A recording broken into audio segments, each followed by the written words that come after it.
Hi there, I'm Yvonne Decelis coming to you today on my channel, YNergy. It is Wednesday and I'm hoping that this video can go up today, and I'm hoping we can get through this video without me getting interrupted, so I'm just fixing my headphones.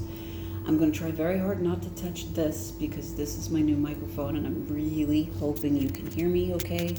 Sorry for the shaky cam, and also I don't want you to be worried about me. A couple of people have asked me what the deal was with the bruises on my forehead. It's not just my forehead, it's my hand. I have it on my knee as well, both of my knees actually. I had a bad fall.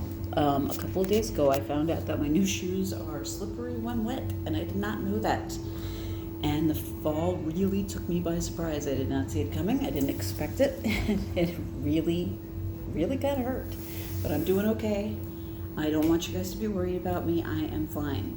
So I am just going to do this really quickly as I can, quick-ish anyway. This is how to do a lymphatic flush, how to fully flush out your system of any toxins that build up. One thing I learned when I was learning about energy healing initially is that toxins tend to build up in our bodies as we sleep, and it's a good idea to flush them out. And our body needs assistance with that. It doesn't need it. I mean, it needs it. It's good to assist yourself with flushing out toxins. So I am in a room where I have a little more camera access. I'm hoping if I step back far enough that you'll be able to see everything, I hope. We'll see. Time will tell. But anyway, I just want to show you how to do a lymphatic flush.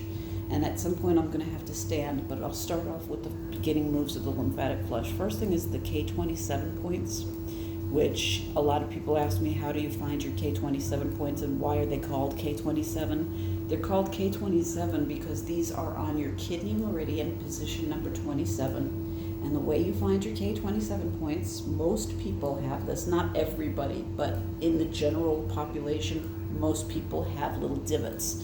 So if you trace your collarbone from the very back of your neck all the way to the front in your chest where the points of your collarbone almost meet, just right where those points meet or almost meet, dig around underneath where they meet, about no more than I would say an inch. You should find two little small soft spots, two little divots. You can buzz your K27 point, which means tap them, or massage them vigorously. So to start off the lymphatic flush, just either buzz or vigorously massage your K27 points. Just for a little bit, no more than 15 seconds should be fine. And then you go about an inch out, and there's two more little divots right out here. Those are, I believe those are governing points for your K27, so you want to vigorously massage those as well. Sorry, having trouble talking. I'm gonna, once again, try not to hit this. But the next thing you want to do is with your knuckles, massage the area where your arms meet with your torso. Both sides, and again I'm going to try not to hit the microphone, so both sides. And now I'm going to have to step backwards and move the chair, so I'm going to lose eye contact for just a few moments. And walk back hopefully far enough so that you can see what's next. Okay, so we've done the K27, we've gone out an inch, done the governing points, done the areas where the arms join with the torso. Next is to come underneath where the pecs are and just start massaging there. You could actually go out to the sides and just massage again with the knuckles because it should be vigorous, but you can also do under the pecs. So under the pecs, and then go back out and meet towards the center, and then about an inch over the navel. Start there, and then just start working your way down. Go past the navel, down as low as you can get until you get to the pubic bone.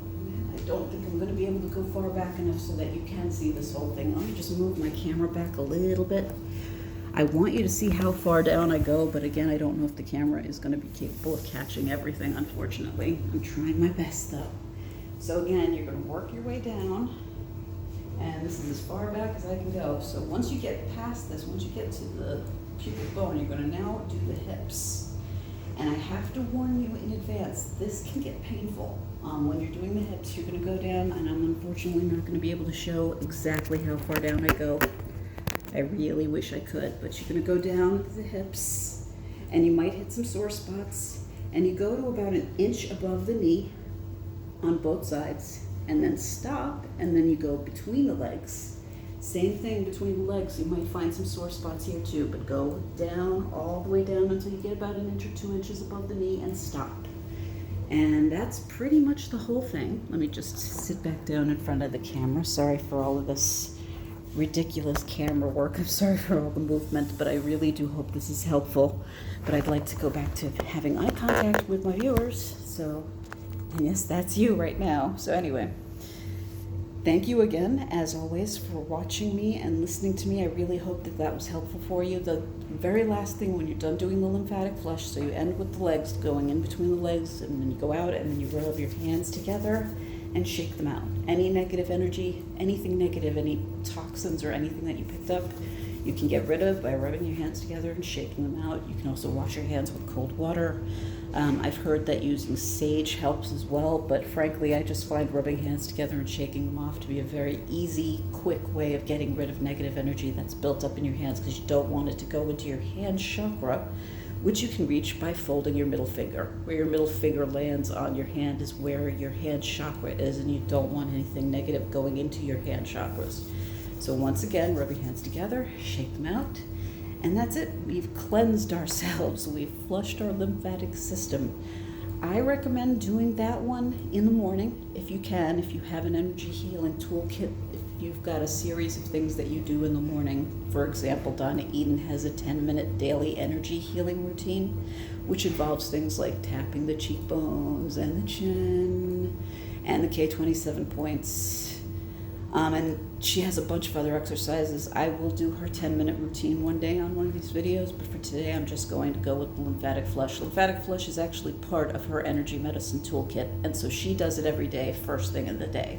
You don't have to do it first thing in the morning. You can do it any time in the day that you want. Sorry, having slight problems with, I think I have an eyelash coming into my eye or something, but anyway, those are really good to do in the mornings. You can do it any time of day that you want. One thing that I found with the lymphatic flush is if I'm really stressed out or feeling lousy and I do the lymphatic flush, it always makes me feel a bit better. If you find yourself feeling sluggish or just not feeling right, sometimes doing the lymphatic flush can set things right. So I really do hope that helps you. And as always, I ask, please, if you're interested, subscribe, leave comments down below. If you know anyone else that this video might help, please let them know about it. And as always, I thank you so much for your time. So much. Thank you so much. Namaste. I am sending Reiki energy your way right now. Peace and light, and thank you again for your time. Take care. Bye-bye.